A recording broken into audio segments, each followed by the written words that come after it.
Emmanuelle entame une démarche difficile ce matin. Cette maman de 3 enfants se rend au CPAS de Saint-Gilles car elle vient d'être exclue du chômage. D'ici quelques mois, je sais que je n'aurai plus droit au chômage. Ça commence à partir du mois de janvier. Donc franchement, moi j'essaye, je fais tout, je m'inscris au CPS, j'essaye de faire une bonne situation. Je dois aller chez Actiri, je dois tout faire.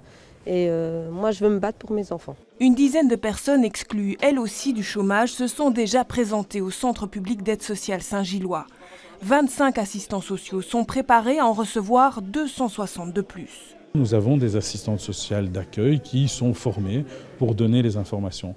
Mais c'est clair qu'une composition de ménage, des informations sur son titre de séjour, pour venir déjà avec les premiers papiers, permet souvent d'éviter un certain nombre d'allers-retours.